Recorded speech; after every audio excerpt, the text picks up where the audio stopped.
para trazer esse estudo nessa noite.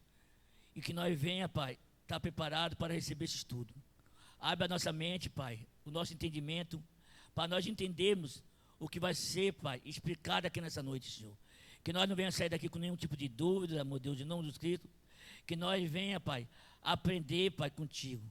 Porque sabemos que nesses dias, Pai, que estão passando, nós temos que aprender muito contigo. Senão, somos enganados fácil, Pai.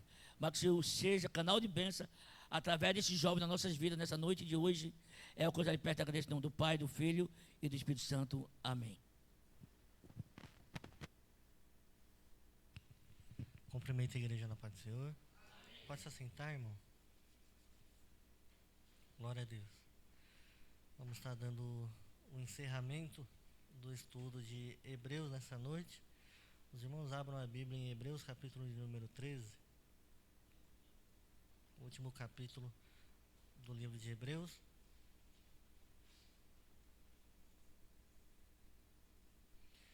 Que de maneira muito interessante, o autor agora, depois de já ter feito, dado um ensino de algo muito complexo, mas de maneira muito resumida, nos ensinando sobre a perseverança, sobre a corrida da fé, sobre nós perseverarmos, sobre as dificuldades que nós teremos, mas que nós devemos perseverar. E esse estudo de Hebreus vai muito bem, porque ele complementa muito o livro de Romanos, né? O livro de Romanos, ele vai nos ensinar muitas das coisas que a gente muitas das vezes não entende, passa desapercebido por nós. Vai nos ensinar algumas doutrinas, alguns ensinamentos. E já o livro de Hebreus nos ensina e nos orienta a permanecer nesses ensinamentos. E agora no capítulo de número 13, é um capítulo muito interessante, porque agora ele vai nos falar como é que nós devemos viver essa vida que nós estamos alicerçados nela, né?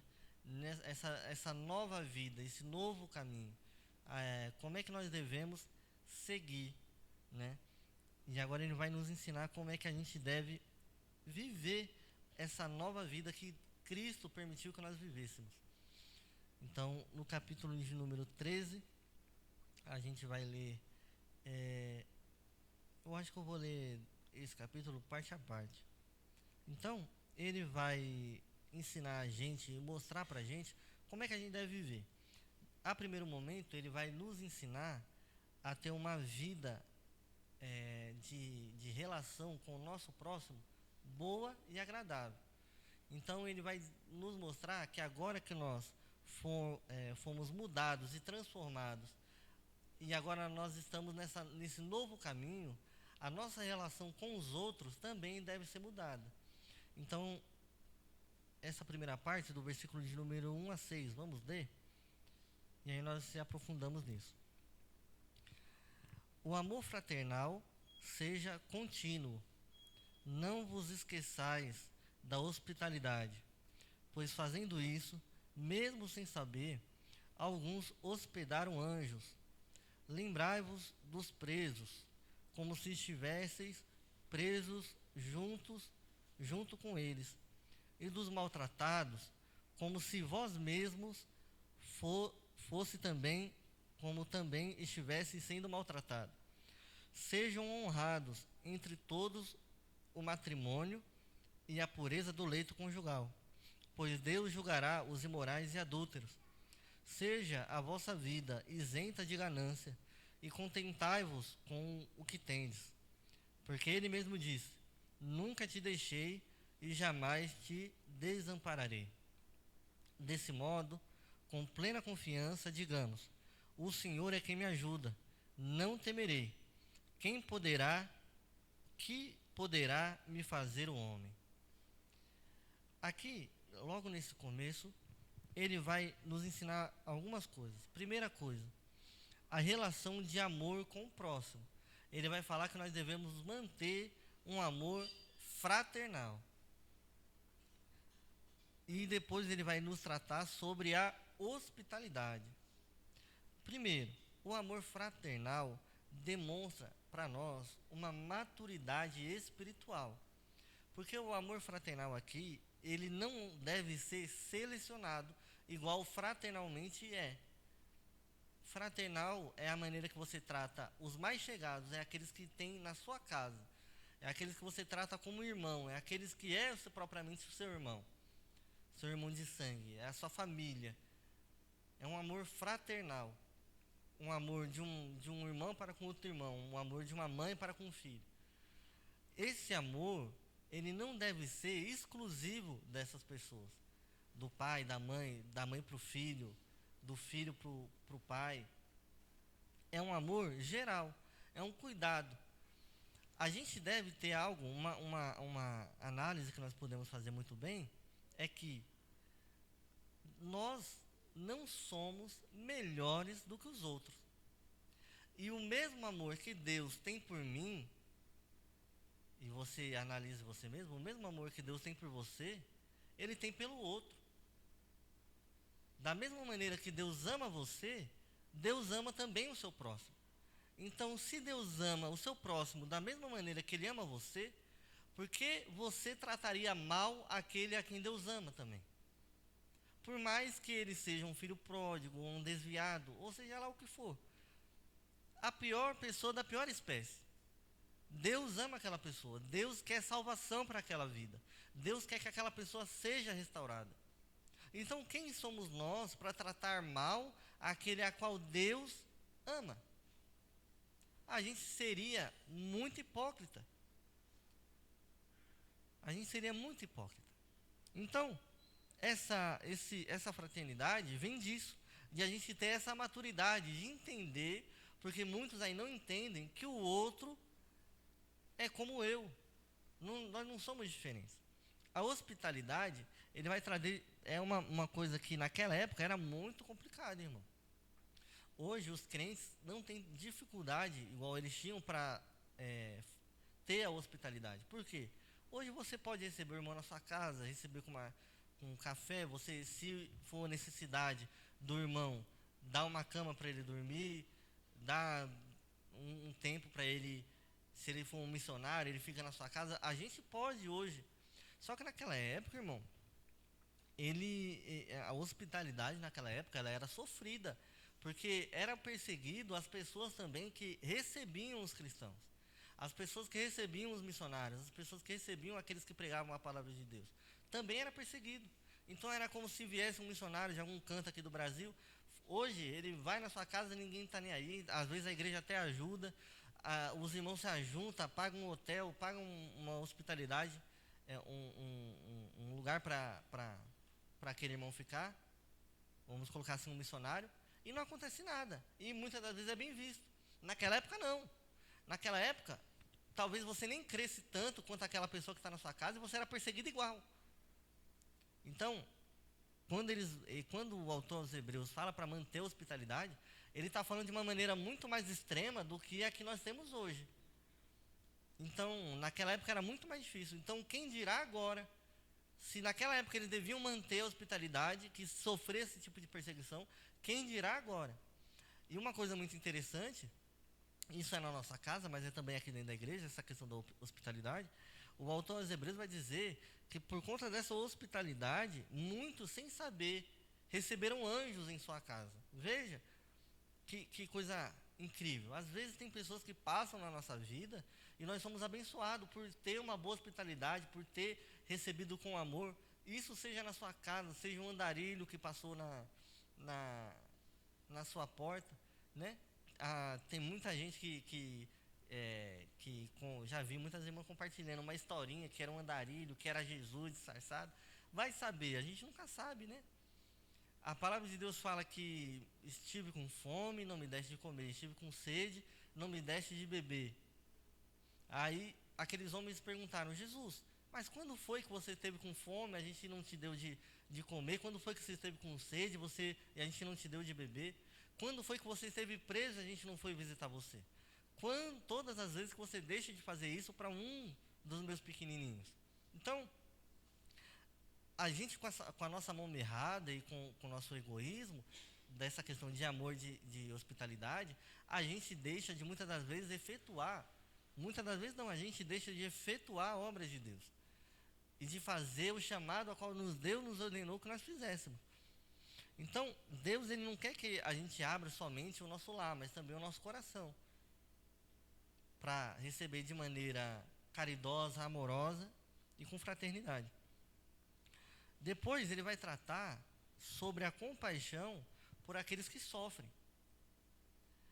Se a gente, irmão, está dentro da casa de Deus e a gente não consegue ter um olhar caridoso para aqueles que sofrem, nós estamos vivendo o evangelho mal.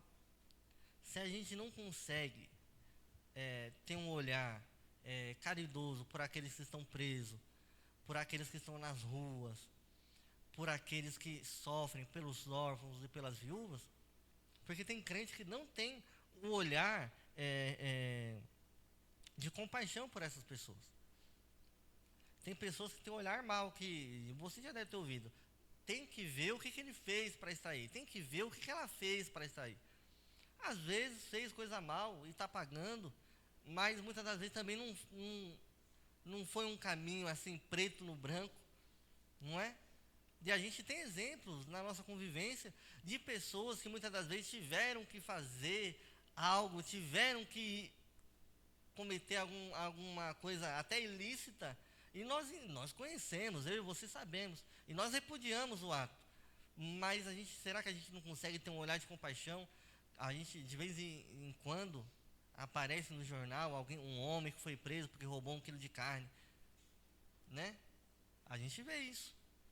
Talvez ele tenha passado, vamos dar um exemplo, né? Conjecturar, aquele homem passou uma semana na porta de um mercado pedindo para comprar 1 quilo de carne. E quantos cristãos não passaram na porta daquele supermercado e não tiveram coragem de comprar 1 quilo de carne? Alguns disseram, é para comprar droga, é para fazer não sei o quê, vai vender, não sei para que vai usar o dinheiro. Então, a gente tem um olhar muito complicado para esse tipo de compaixão. E não se deve ter, irmão. Um crente transformado, ele tem, em primeiro lugar, a ajudar. A caridade. A caridade deve ser o primeiro lugar. Daquilo que aquela pessoa fizer com o seu dinheiro, se você puder dar ou ajudar, aquilo que ela fizer, depois que você ajudar, irmão, é com ela. É com ela. Mas a gente corre risco de não ajudar aqueles que verdadeiramente precisam. E muitas das vezes nós, com essa falta de caridade, julgamos aqueles que vão para um caminho mau, sendo que nós estamos seguindo o caminho do mundo. Então, essa palavra vai trazer para nós uma empatia prática. Não é algo falado, eu tenho dó. Não, é realmente de fato fazer alguma coisa. É realmente de verdade pôr a mão na massa. A gente conhece também, dando agora um contraponto, pessoas que não tem nada a ver com aquele bocado de preso, mas vai lá, muitas das vezes passam uma humilhação para levar a palavra de Deus, para pregar o evangelho, passa por uma revista severa na prisão, na cadeia, para pregar o evangelho, para trazer uma palavra, para ajudar aqueles que não têm família, para ajudar aqueles que estão abandonados. Nós conhecemos também pessoas assim, e nós devemos seguir esse tipo de exemplo. E aí, você vê que o autor aos Hebreus, ele vai começar a tratar de diversos assuntos que nós devemos agir na nossa vida. Porque logo depois de ele falar disso, dessa questão da caridade e tudo mais, ele vai tratar agora sobre a questão do matrimônio. Ele vai dizer no versículo de número 4, sejam honrados entre todos o matrimônio e a pureza do leito conjugal, pois Deus julgará os imorais e adúlteros. Seja a vossa vida isenta de ganância, e contentai-vos com o que tendes, porque ele mesmo diz. Aí ele já foi para outra coisa. Ele vai tratar do leito conjugal. Quando ele trata do leito conjugal, ele fala da pureza. Porque a gente tem, por experiência própria, quando a humanidade abandona os valores cristãos, ela corre para a imoralidade.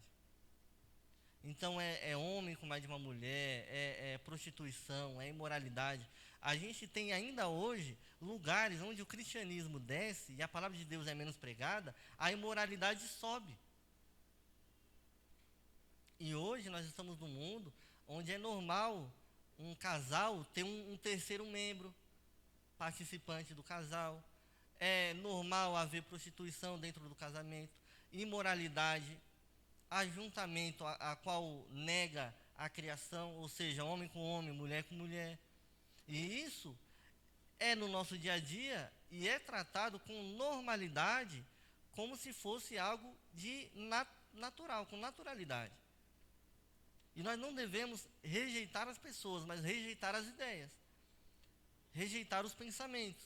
E isso nós devemos fazer, educar os nossos filhos, educar aqueles que nos ouvem, porque vai contra a palavra de Deus. E a imoralidade, ela é uma das coisas que corrompe a humanidade. Uma humanidade sexualmente imoral, ela deturpa todo o pensamento. E logo em seguida, ele vai tratar sobre o amor ao dinheiro, sobre a ganância. Porque a falta de Deus traz esse tipo de coisa, o amor ao dinheiro, a ganância, querer mais do que precisa, querer mais daquilo que já tem, não estar satisfeito com as bênçãos que Deus tem nos dado. Ele está falando, irmãos, para um povo que estava numa corda bamba e sabia que esses desejos, né, pastor Raildo, atrai aqueles que estão ao ponto de se desviar. Então, quando o crente está ao ponto de se desviar, está pensando e cochichando em dois pensamentos, a imoralidade bate na sua porta. A irmã vivia, o que eu já vi, a irmã passou 30 anos, viúva. E falou, eu não quero mais casar, não quero. Saiu da igreja. Deu menos de um ano, casou. Mas não passou 30 anos, a gente para observar isso, né? Passou 30 anos, não queria saber de casamento. Alguns falam, tu é casada com Jesus. Mas saiu da igreja, foi atrás de um casamento. Ou o dinheiro. O que você mais vê é crente, ele está ali na igreja, Deus está abençoando, fazendo aquilo que pode, ele recebe uma bênção, o coração dele se engrandece, e o crente parece que quando recebe uma bênção, parece que não precisa de muita coisa para se engrandecer, é só ganhar um terreno, conseguir uma casa, conseguir um carro, é coisa pouca, irmão. Se parar para observar, é coisa pouca que o crente se ensoberbece. Ele se ensoberbece não naquilo que ele tem, mas é justamente naquilo que a palavra está dizendo, na ganância. Porque Deus abençoa, ele não se contenta com as bênçãos na medida que Deus está mandando, né, pastor Raildo? E ele fala, não, agora eu tenho a casa, mas agora eu preciso ir atrás do carro. E para eu conseguir o carro, eu preciso sair da igreja, para eu poder trabalhar dobrado. Eu consegui o carro, mas agora eu preciso ir atrás da casa. Se esquecendo, irmão, que o Deus que dá a casa é o Deus também que abençoa com o carro. E o Deus que deu o carro é o Deus que também abençoa com a casa. E se Deus permitir, você quiser uma casa na praia, e seja onde for, viva, irmãos, sendo abençoado pelo aquilo que Deus te dá. Não para aquilo que você corre atrás. Porque se você correr atrás dessas coisas, nós sabemos muito bem que em algum momento você vai ter que abdicar das coisas de Deus para correr atrás das suas coisas. Isso não tem espaço para dois senhores. Não tem espaço no seu coração para dois desejos. Desejo de correr atrás das coisas do mundo e desejo de adorar a Deus. Eu adoro a Deus pelo aquilo que Ele é e pelo aquilo que Ele já fez na minha vida. E através disso, Deus ele é tão bondoso que Ele traz chuvas de bênção nas nossas vidas e esses respingos refletem. Por isso que nós viemos aqui, contamos testemunho das coisas maravilhosas daquilo que Deus fez. Por que é maravilhoso? Porque eu não corri atrás e mesmo assim Deus me abençoou. Porque não era prioridade na minha vida, a prioridade sempre na minha vida foi Cristo e mesmo assim Deus me abençoou. Se você for entrar em qualquer lugar aí, e o pessoal dando dica, ele vai falar, se você quer crescer na vida, você tem que priorizar tal coisa. Talvez o Gustavo já tenha visto num vídeo de YouTube, talvez a gente já, né? Às vezes a gente está meio apertado e fala, meu Deus, eu tenho que resolver isso aqui. Aí aparece lá, como você ficar rico em um ano, como é que você melhora a sua condição financeira, como é que você... Aí você vai ver, ele vai falar, você tem que dar prioridade para a sua meta da sua vida tem que ser isso.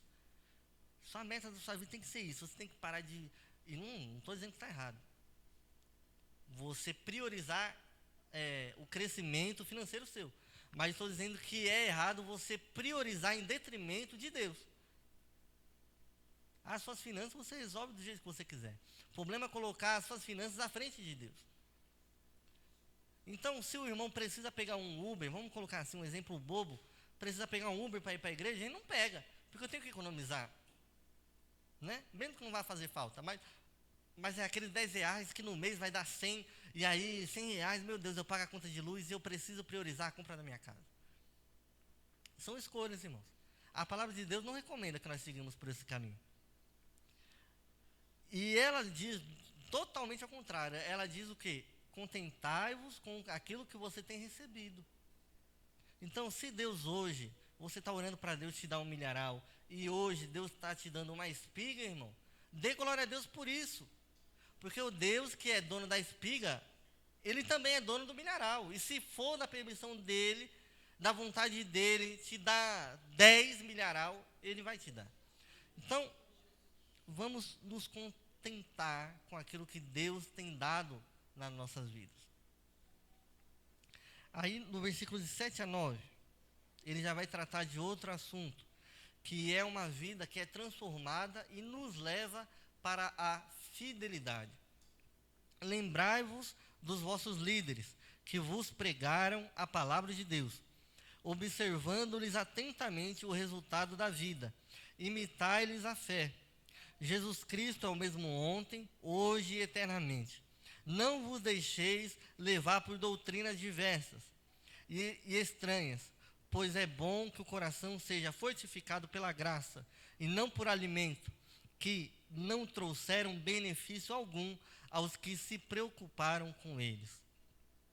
No versículo de número 7, ele vai tratar sobre a fidelidade aos líderes espirituais, que hoje muitos tentam retirar, e a palavra de Deus não nos ensina isso. Nós devemos honrar os nossos líderes, ouvi-los e entender aquilo que eles querem dizer. Porque não adianta você somente obedecer, você também tem que entender aquilo que eu estou falando.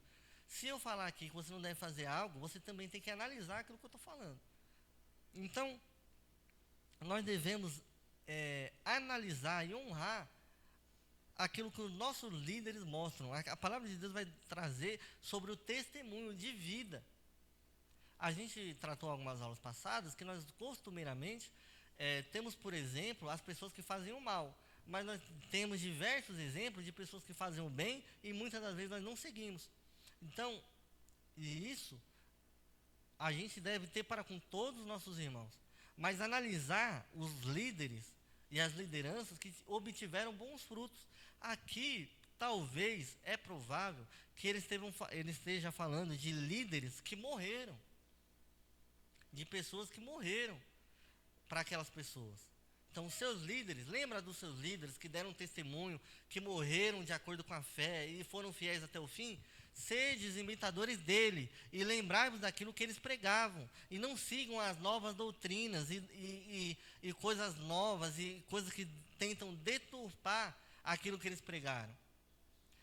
É isso que uma transformação de vida traz.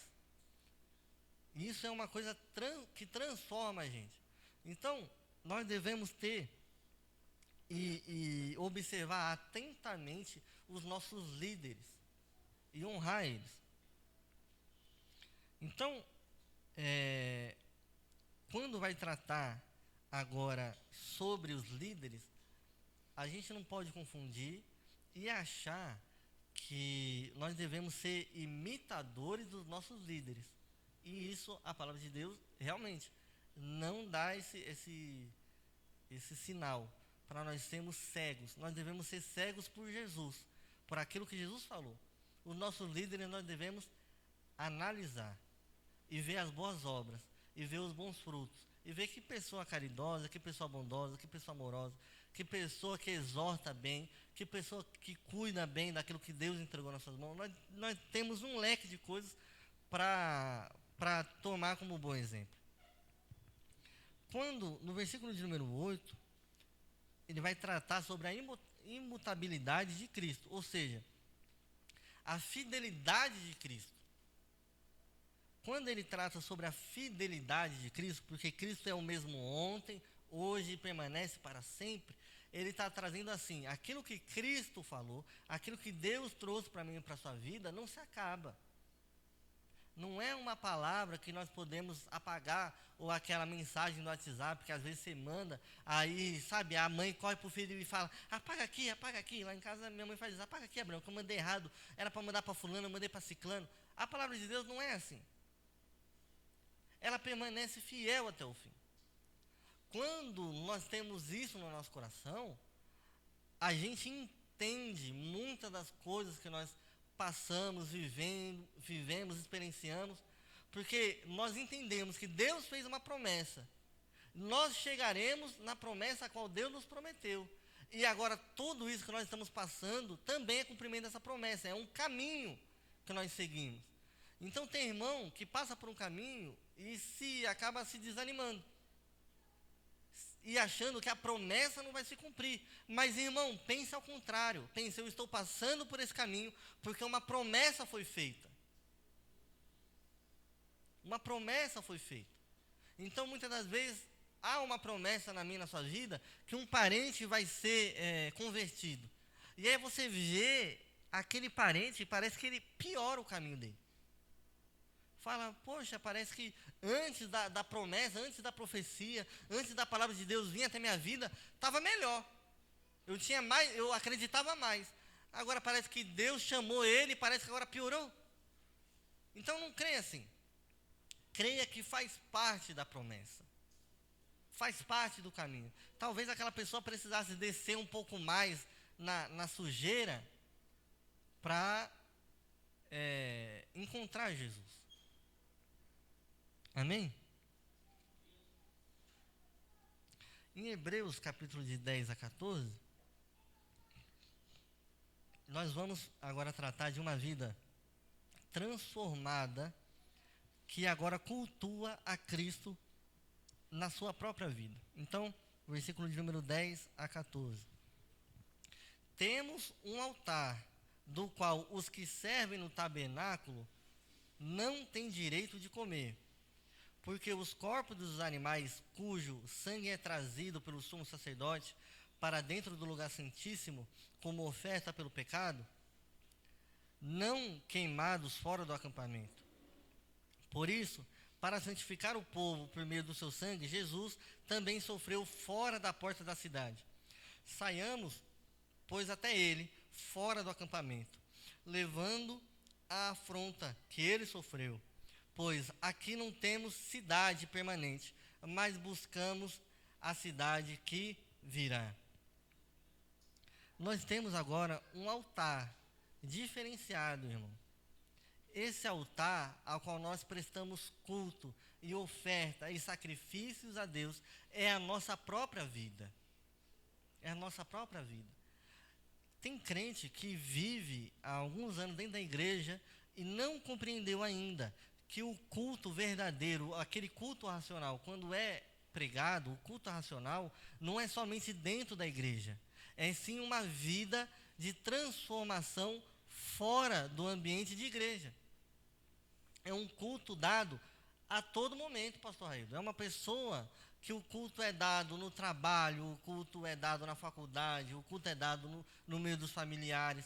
Como assim o culto é dado? Porque agora não é mais um ritual. Agora é um relacionamento com Deus.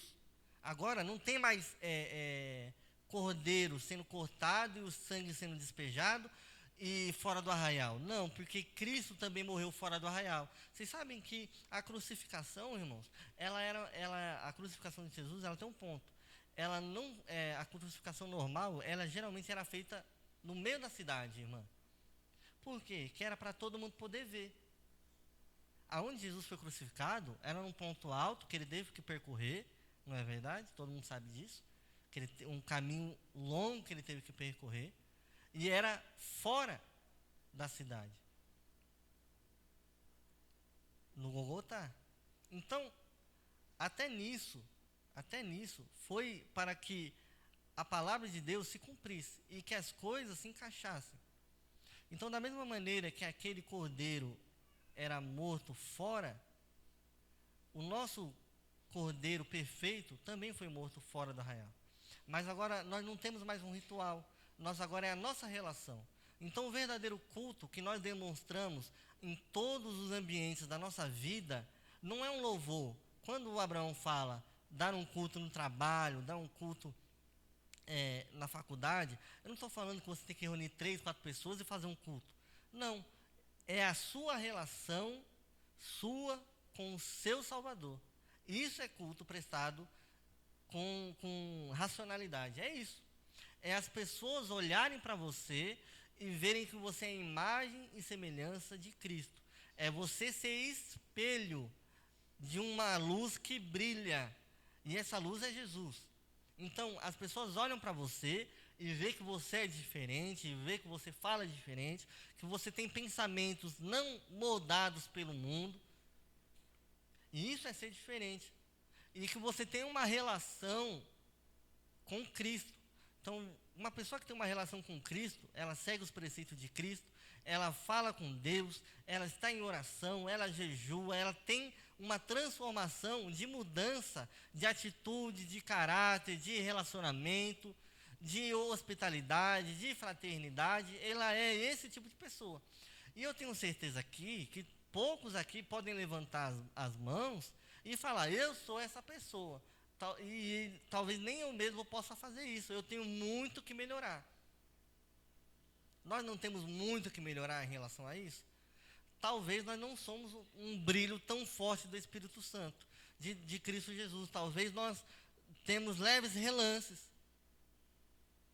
Né? Talvez nós temos nós somos aquela arvorinha de Natal, que já está quase com a luzinha morrendo já, que dá um vagalume, que dá uma brilhadinha no escuro. Ou aquela luz que aquela luz, que é a luz negra, né? Que você só consegue ver no total escuro.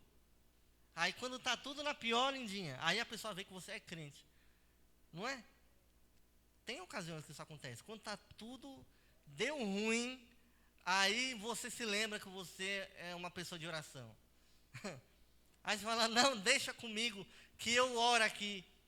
Deixa comigo que eu amanso. Deixa comigo que eu tenho uma palavra de Deus. Mas é só quando a coisa está feia. Aí as pessoas olham e falam, rapaz, você é crente. Você nem parece. Que é a pior coisa que uma pessoa crente pode ouvir. Nossa, eu não sabia que você era crente, nem parece. Fala, isso é um elogio, é uma afronta.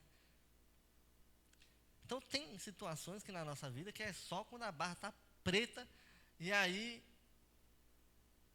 é que a gente se demonstra que tem um foguinho ainda aceso, né, irmã? Que tem uma fagulha de uma faísquinha que ainda brilha ali, e aí a pessoa fala, isso aí é crente, ó, rapaz. Mas aí no bruto, no dia a dia não tem essa mesma intensidade, né? Então esse relacionamento com Jesus, é isso que eu quero dizer. Esse relacionamento com Jesus, ele tem que ser mais evidente na nossa vida, Gustavo. Ele tem que se fazer mais presente nos nossos relacionamentos, no nosso dia a dia com a nossa família. A gente tem que ir para a igreja e as pessoas veem uma mudança que a gente está indo para a igreja. A gente não pode estar na igreja há 5 anos e ser a mesma pessoa do que era há 5 anos. Então, quando algum irmão vem aqui, se eu não me engano, já foi a irmã Josi e falou, olha, eu sou outra pessoa, Deus me deu uma paz que não é de mim. A gente tem que glorificar, porque olha, é a pessoa anunciando e dando testemunho, igual a palavra fala, que ela foi transformada, ela é uma pessoa mudada, e as pessoas olham e falam, olha, você está diferente, sabe, Abraão, eu não vou mais andar com você, porque você está muito diferente, você mudou, glória a Deus, porque a minha intenção mesmo, ao entrar dentro da casa de Deus, é ser mudado. Eu quero ser mudado. Eu desejo ser mudado. Eu desejo ser diferente. Eu desejo ser melhor. Porque em algum momento da sua vida, eu e você tem que ter olhado para dentro de mim e de você, e se você nunca fez essa autoanálise, procure fazer. A gente deve ter olhado dentro de mim e dentro de você, ter feito uma autoanálise e ver que nós era podre, e que nós temos muita coisa que mudar. E que nós temos que procurar melhorar para que a gente melhore primeiro a si, primeiro tire a trave do nosso olho, para depois de tirar o argueiro do olho dos nossos irmãos. Nós precisamos dessa mudança. Nós devemos orar, pedir a Deus para ser mudado, pedir a Deus para Deus transformar a nossa mente, para Deus mudar nossas atitudes. É para isso que nós viemos à casa do Pai, para ser mudado, para ser transformado. E é isso que o autor aos Hebreus está tratando comigo e com você nessa noite, essa transformação. Seja transformado, irmão, para suportar as aflições, para suportar as tribulações, para suportar as perseguições. Você precisa ser transformado. Crente que não é transformado, vem perseguição, ele sai da igreja. Crente que é transformado, vem a fome, ele sai da igreja. Crente que não é transformado, qualquer coisinha ele se desvia, porque ele não foi verdadeiramente transformado. Então qualquer palavra derruba ele, qualquer ofensa derruba ele, qualquer crítica derruba ele, porque não está transformado. E aí no versículo de número 13, a gente é chamado. Olha só o chamamento que Deus nos dá.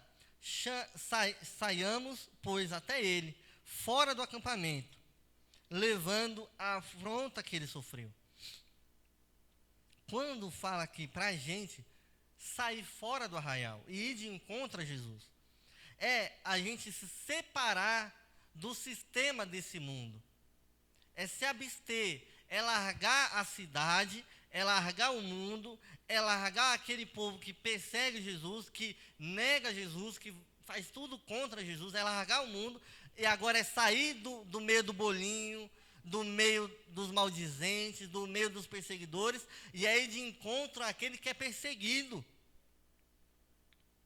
É assumir, esse povo que nega Jesus, esse povo que maldiz Jesus, esse povo, porque veja, quando a gente fala isso, tem irmão que não entende. A gente entendeu, a gente volta um pouquinho atrás de Hebreus, aquele que nega o sacrifício de Jesus. Quem é? É aquele que não segue Jesus. Você não segue Jesus, você está negando o sacrifício. Ponto. Aquele que nega o sacrifício de Jesus, ele está tratando o sacrifício de Jesus como nada. E isso agora é coisa séria, isso aqui é para você levar para a sua vida. Aquele que nega Jesus, ele trata o sacrifício de Jesus como nada. Aquele que trata o sacrifício daquele que morreu por mim como nada, eu não posso andar com esse tipo de pessoa. Não posso. É a mesma coisa do seu pai ter se salvado de um afogamento e ele morreu afogado, que é o que é terrível, né? A pessoa vai salvar uma pessoa, geralmente a pessoa consegue salvar fulano, mas não consegue voltar, né? E acontece muito isso. E aí vem alguém, eu vi até um relato parecido com isso, vem alguém e começa a maldizer seu pai, e desrespeitar seu pai, aquele que te salvou, que deu a vida por você. Você vai estar tudo bem com você? Você vai, a gente só tem opinião diferente. A gente só tem opinião diferente. A gente só crê em coisa diferente. Né? Mas ele é meu amigo. Mas, gente, ele literalmente está pegando o sacrifício de Jesus e negando, e colocando debaixo dos pés. É o que a palavra fala. Aquele que nega, que tem consciência que Cristo morreu pelos seus pecados e não segue, esse está pegando o sacrifício de Jesus e colocando debaixo dos pés. Então, o que nós devemos fazer com esse tipo de pessoa? Tentar trazer luz para a vida dele. E falar, olha, aquilo que você está rejeitando é a sua porta de escape. Isso aí que você está tratando como nada é a sua salvação. Isso aí que você está ignorando, se você parar para prestar atenção, é a sua única luz no fim do túnel. É essa a nossa função como igreja. Por isso que nós não devemos se ajuntar, mas nós a todo momento devemos pregar o Evangelho. Para que essas pessoas que negam o sacrifício de Cristo, que rejeitam em algum momento das suas vidas, seja seu irmão, sua mãe, seu pai, alguém da sua família, algum amigo do seu trabalho, em algum momento da vida, pela sua pregação, a palavra de Deus faça morada no coração e eles entendam que sem o sacrifício de Jesus, o caminho é mau. E ele trata, e é difícil, irmão, a gente sair do meio da rodinha. É difícil a gente sair do meio da parentela. Eu não estou falando que você deve fazer isso hoje, agora. Eu não sei sua situação. Mas eu estou dizendo assim, que é difícil. É difícil você sair do meio de um grupo. É difícil. Ah, mas a gente está num grupo há tanto tempo. Ah, mas a gente é amigo há tanto tempo. Tinha uma situação no meu trabalho, que era o seguinte. Eu trabalho com a maioria mulher. Era um grupo, que era um bocado de mulher ruim. Mas no meio dela, tinha uma que tinha consciência que aquele grupo era ruim, Josi.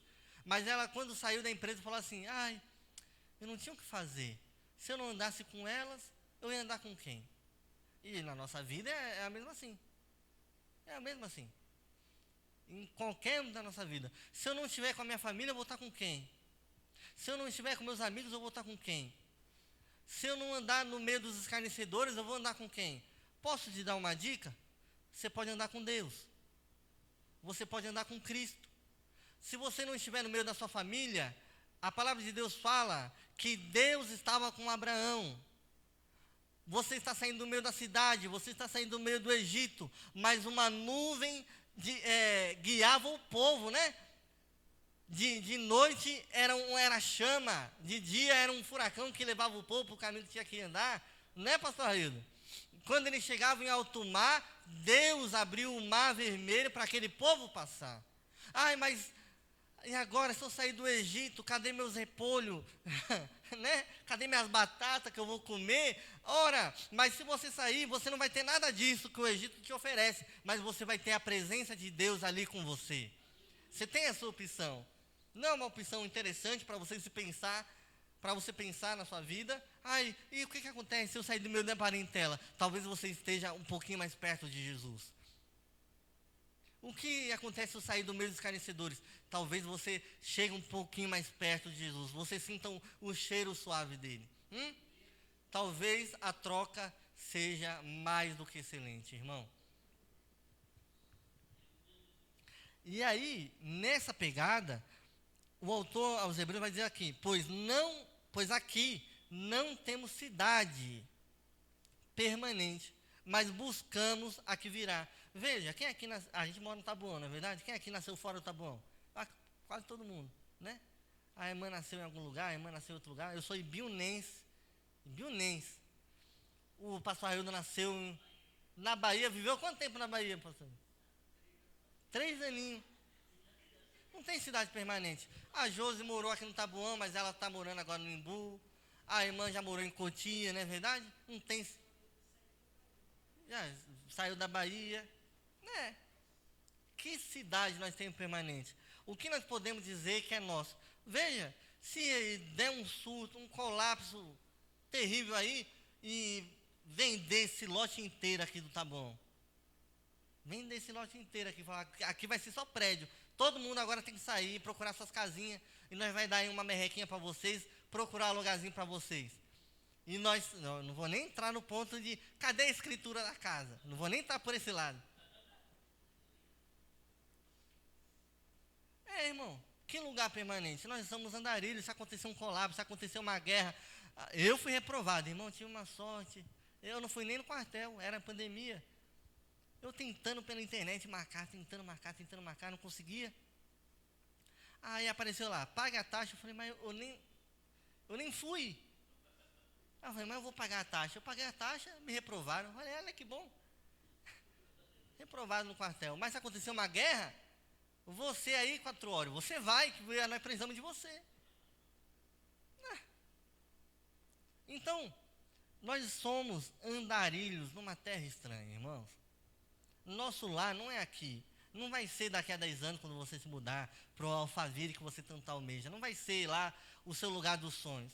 Tem crente que acha que o bom do céu vai ser as ruas de ouro, vai ser, sei lá, o que você quiser, mas o bom do céu não vai ser isso. vai ser a presença de Deus constante a todo momento com nós. Então você pode até analisar muitos dos nossos hinos, quando falam do céu e tudo mais, falam das ruas de ouro, né? As ruas são de ouro e de cristais, ali tudo é vida, ali tudo é paz, morte e choro, nunca mais. Aí o crente fala, ei, coisa linda, rua de ouro e de cristal. Só que o prêmio, o galardão, não é rua de ouro, não é fonte, não é nada de cristal, não. O nosso prêmio é estar juntinho com Deus. Esse é o nosso prêmio, é isso que nós almejamos. A cidade é detalhe, é só um lugarzinho muito maravilhoso comparado a Deus. É nada, irmão, porque Deus ele é muito maior, muito mais gostoso. Não vai faltar tristeza, irmão. Veja, não é porque Deus vai desligar o botãozinho da tristeza, Mandinha. É porque lá vai estar a verdadeira alegria, que é estar com Deus. Entende? Lá não vai ter inveja, porque todos vão ser participantes do mesmo Deus. E lá é isso que vai florescer na gente.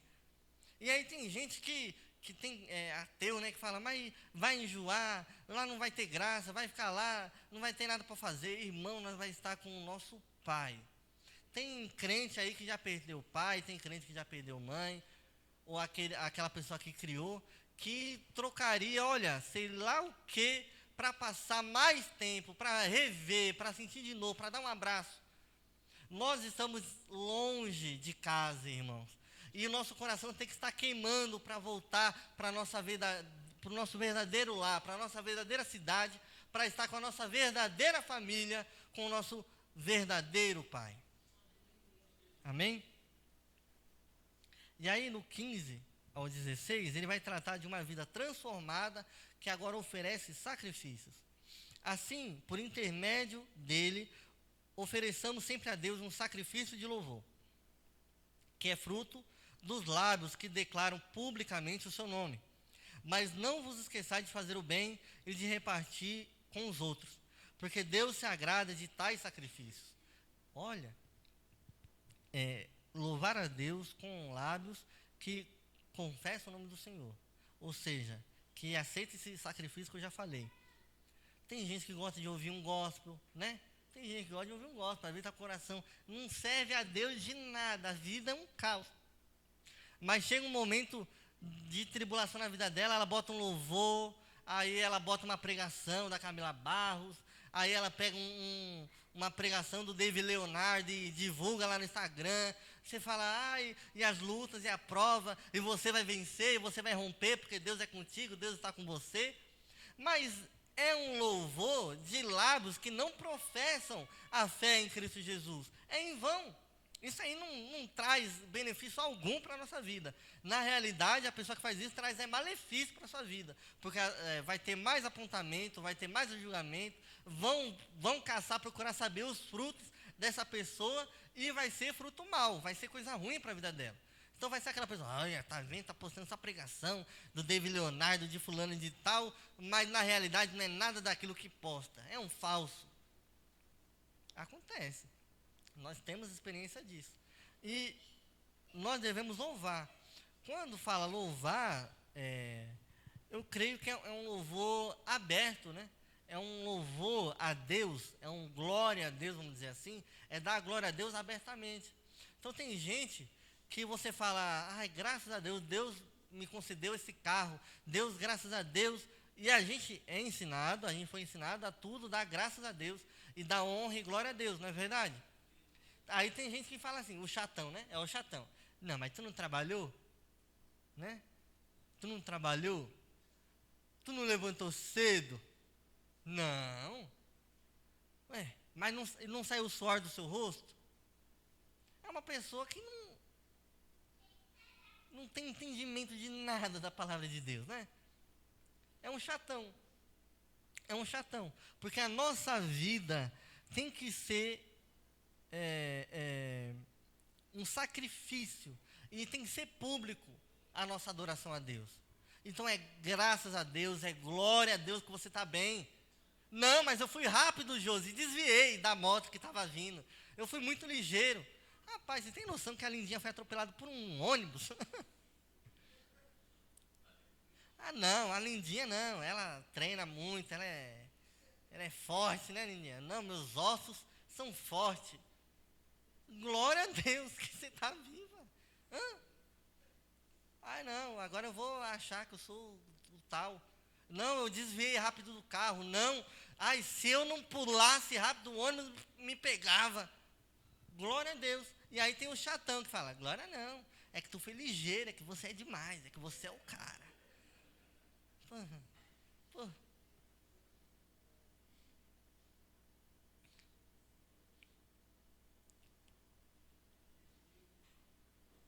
Glória a Deus. A nossa vida tem que ser adoração e gratidão constante. Isso é uma vida transformada, irmão. No 16, né, ele vai tratar aqui uma coisa interessante. Né, eu li, mas eu vou ler de novo. Mas não vos esqueçais de fazer o bem e de repartir com os outros, porque Deus se agrada de tais sacrifícios. Ele vai tratar, repartir os bens, irmã, e de fazer o bem como sacrifício. Ou seja, sacrifício não é coisa fácil, né? Estou me sacrificando. Você não está falando que é uma coisa tranquila, é uma coisa dura. Você tem um pão, dá metade de um pão, né? É difícil. É você saber que você vai repartir a comida e você ainda vai sentir fome. É isso. E isso é sacrifício. Fazer boas obras é doloroso. Porque nem sempre a gente vai ter retorno das pessoas que nós fazemos boas obras, irmã. Nós vamos ter retorno. A maioria das vezes, para falar a verdade, nós vamos fazer coisas boas, não vamos receber nada em troca.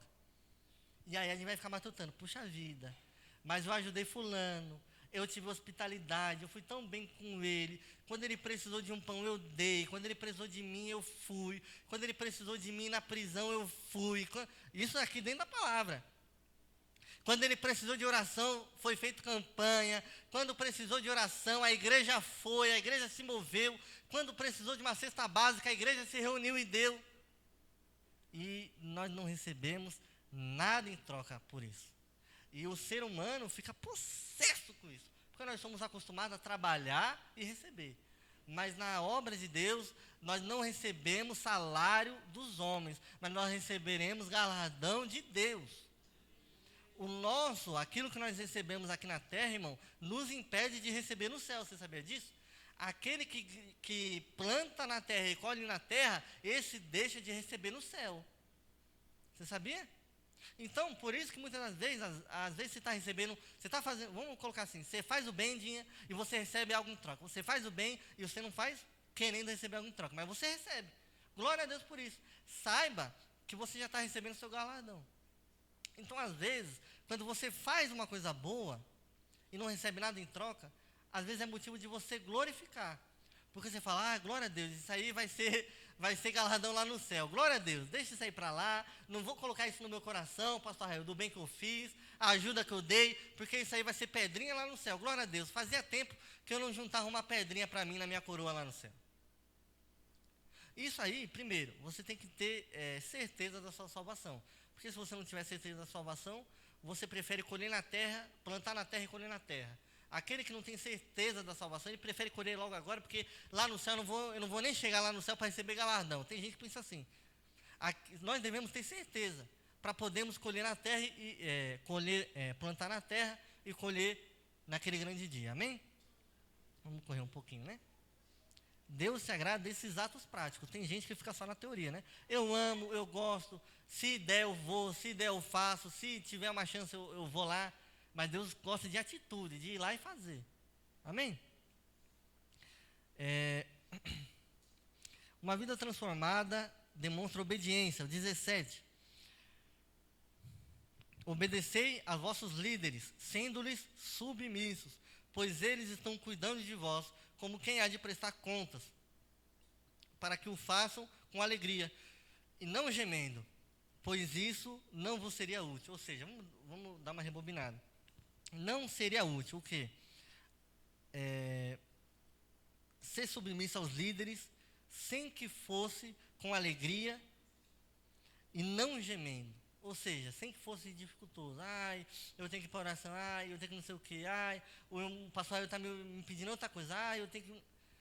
Nós devemos fazer com alegria. Nós já tivemos aqui uma aula de como nós vivemos com as nossas lideranças. Se eu não me engano, é em Romanos.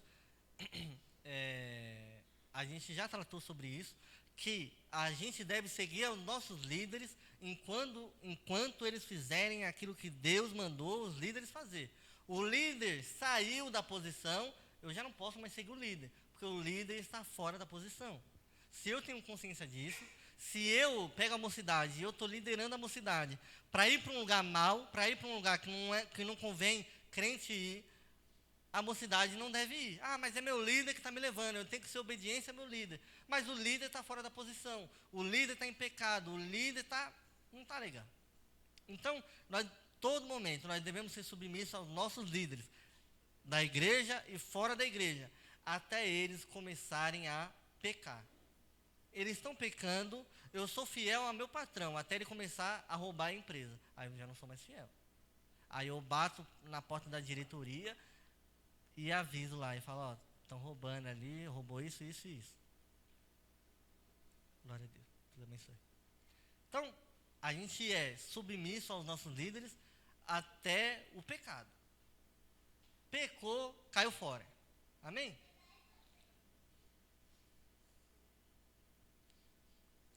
Minutinho, irmão. Aí ele vai falar sobre a vida de oração. Uma vida transformada tem uma vida de oração, e não só uma vida de oração, mas uma vida íntegra.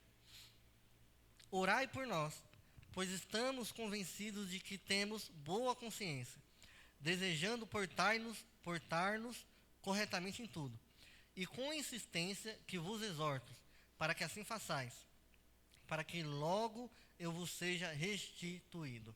Ou seja, a obediência também envolve orar pelos nossos líderes, interceder pelos nossos líderes, Brasil, o Lula, o primeiro-ministro, seja o que for, o Alexandre de Moraes, vai botando aí quem se lembrar na sua cabeça, porque tem crente que amaldiçoa. Não devemos amaldiçoar, nós devemos orar. Se ele está fora do caminho, nós devemos orar para que ele volte para o caminho, né? A obediência envolve interceder e buscar viver corretamente. Então, ter uma vida íntegra, irmão. Uma vida íntegra. E agora, para terminar, ele faz as despedidas, né, o autor dos Hebreus. Mas esse versículo de número 19 é muito interessante, porque ele faz com insistência que vos exorto, para que assim façais, para que logo eu vos seja restituído. Ou seja, eu peço muito, vamos traduzir, eu peço muito que vocês me obedeçam. É isso que ele está falando. Até aqui ele chegou trazendo coisas muito complexas, de uma maneira muito abreviada e muito enxuta para aquele povo. E hoje é alimento para a nossa alma. Se eu não me engano, essa é a 15ª aula. Até aqui nos ajudou o Senhor. E eu creio que foi de muita importância. Em algum momento foi um pouco redundante, creio eu, mas é até bom que guarda bem na nossa mente, que nós não devemos retroceder em tantas outras coisas que nos foi ensinada. Vamos ler o 20 e o 24 e entender que ele estivesse falando isso não para aquele povo, mas agora ele está falando isso diretamente com a gente, né? O Deus de paz, que pelo sangue da aliança eterna trouxe dentre os mortos o nosso Senhor Jesus, o grande pastor das ovelhas, vos aperfeiçoe em toda boa obra, para fazerdes a sua vontade, realizando em nós o que perante ele é agradável, por meio de Jesus Cristo, a quem seja a glória para todos sempre. Amém. Isso aqui resume Hebreus em alguns poucos parábolas, né? Parágrafos, que o Deus de paz, que pelo sangue da aliança eterna trouxe dentre os mortos o nosso Senhor Jesus, o grande pastor das ovelhas, vos aperfeiçoe em toda boa obra, para fazerdes a sua vontade, não a nossa vontade, realizando em nós o que perante ele é agradável, por meio de Jesus Cristo, a quem seja toda honra e glória para todo sempre. Amém. Isso é ele fazendo o seguinte: Cristo é o mesmo ontem, hoje e para todo o sempre. Então ele que começou a boa obra, ele nos ajuda a permanecer nela, ele vai finalizar essa boa obra, ele é o conjunto dela, ele é o bom pastor das ovelhas. Ele é o nosso tudo, irmão. E aí ele vai terminar, e aí eu já encerro também. Irmãos, suplico-vos que suporteis essa palavra de exortação, pois vos escrevi de modo resumido. Tomai conhecimento de que o irmão Timóteo já está solto. Se ele chegar logo, eu vos verei com ele. Cumprimentai todos os vossos líderes e todos os santos. Os da Itália vos cumprimentam. A graça seja com todos vós. Amém, irmãos. O 22. Suplico-vos para que suporteis essa palavra de exortação. Ou seja, ele está falando, olha, guarda isso no coração de vocês. Não retroceda. E é engraçado, né? Naquela época era complicado você mandar uma carta. Então imagina, você ter que resolver um problema de uma igreja inteira em algumas páginas. Imagina. Então imagina a sabedoria e a preocupação do autor aos Hebreus. Nós não sabemos quem era. Provavelmente Paulo, mas nós não podemos afirmar. Mas que é um pedido que eu também faço nessa noite a Deus, que a gente suporte as palavras que é pregada nessa igreja, que nós guardamos em nossos corações, seja ela um estudo como esse de 1 hora, que é difícil a gente guardar tudo, né, irmandinha? Mas também seja ela uma saudação. Amém? E assim nós agradecemos a Deus por esse estudo, e aí a gente vai vendo qual será os próximos passos. Amém? Assim agradeço a oportunidade.